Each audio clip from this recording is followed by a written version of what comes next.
If you're balding or you're bald and no one in your family has ever been bald, this video is for you. In this video, I'm going to explain why people who do not have any family history of baldness turn bald, and if they do, towards the end of the video, I'm going to explain to you what are the steps they must take to mitigate the damage of androgenic alopecia. So stay on.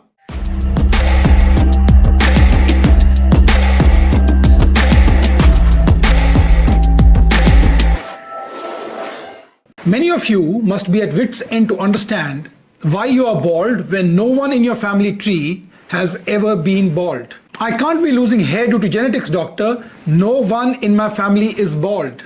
It's a common refrain, a sob story. And yet science has a different story to tell to explain this conundrum. The conundrum we find ourselves in. The truth about hair loss is far more complex than just family history. The answer lies in the fascinating interplay between genetics on one hand and a powerful mechanism called epigenetics on another. If you're frustrated, if you're confused about your unexpected hair loss, this article is going to unravel that mystery. Genetic traits do not express themselves in all individuals.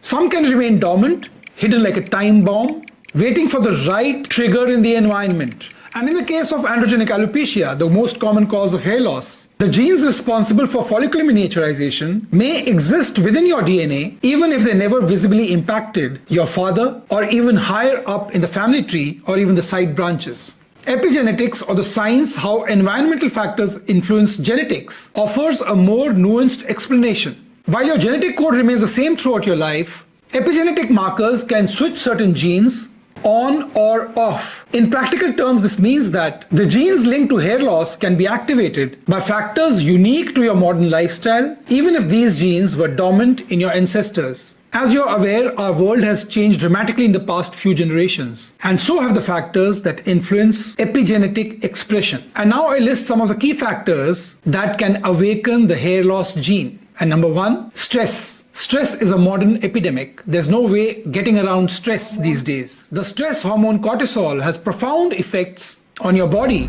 including on your hair follicles. Chronic stress can push hair follicles into a prolonged resting phase where they no longer produce visible hair. The elevated stress levels of modern life, whether due to work pressures, whether due to lack of sleep, or constant connectivity, create conditions our ancestors never faced. And secondly, sleep patterns of the digitally aged have got unhinged. The blue light emitted by screens on which we keep staring the whole day long, irregular sleeping hours, and a disrupted circadian rhythm are common factors that can affect hormone levels, and that includes melatonin and cortisol. Poor sleep patterns, poor sleep quality weakens your body's ability to regulate healthy hair growth.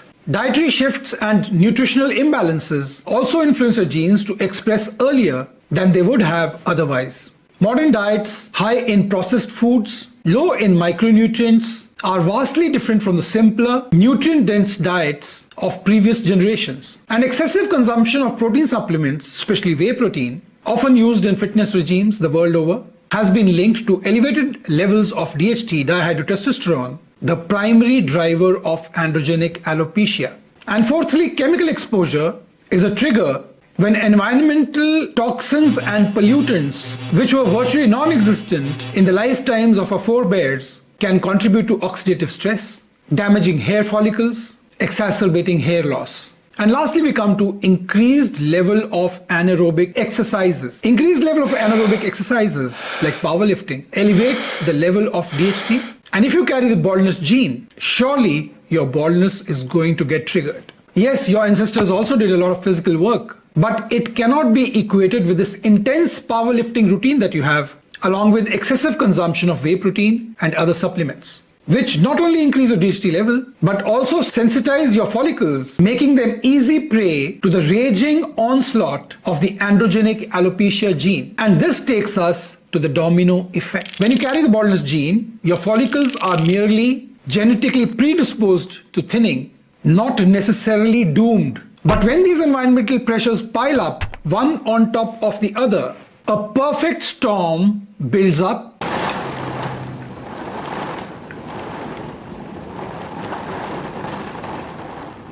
The cascading effect results, causing epigenetic activation. When enough negative factors converge, they can flip the switch, and previously dormant genes begin their work of miniaturizing your hair follicles. The result? Progressive thinning and balding that seem to come out of nowhere. And neither can you blame your ancestors for it, nor ask inconvenient questions of your doctor. For epigenetics, for environmental factors, you have yourself only to blame.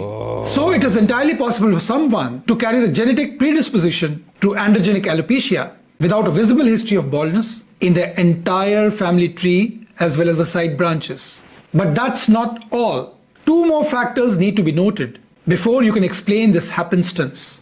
The issue of your being bald when you don't see anyone in your family suffering from baldness. One is variable gene expression.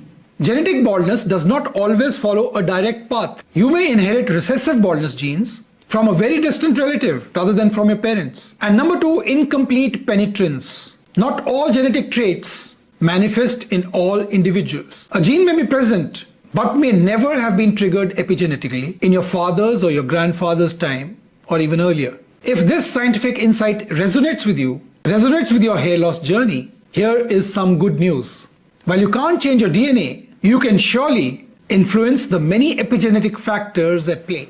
So what are the actionable plans that we have so that you can stop your hair loss? Number one, reduce stress. Stress management by practicing mindfulness, meditation, regular exercises, aerobic in nature, reduce cortisol levels. Also, plan your day in advance. Don't do everything in the 11th hour. Avoid screens 1 hour before bedtime. Create a sleep-friendly environment and aim for 7 to 8 hours of good sleep. Try and not do night shifts on a regular basis or stay awake later than 10 or 11 p.m. Optimize your nutrition. Focus on a balanced diet rich in whole foods. Eat more of home-cooked meals than at the cafe next door, and think before you use protein supplements, especially whey protein and anabolic steroids. And whenever you feel the need, seek professional advice. Hair loss is progressive. The earlier you intervene, the better chances of preserving and regrowing your hair. So consider a consultation with a qualified doctor to explore proven medical therapies and surgical solutions tailored for you. The myth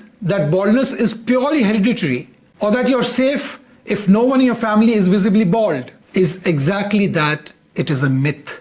The science of epigenetics has shown us that dormant genes can be activated by modern lifestyle factors, creating patterns of hair loss that seem inexplicable without this knowledge. Don't wait for this damage to be irreversible. Take charge by understanding the triggers, managing your environment, and consulting with a specialist for your hair loss. Remember, every follicle counts. So that is the end of the talk. If you have any questions about hair loss treatment for men and women, hair transplant in India, or any other question related to this talk, or anything that you have in mind regarding hair loss, please let me know. Leave a comment in the comment section below. If you want a personalized consultation, please contact us on the number given above and we'll get in touch with you. Have a nice day and God bless you.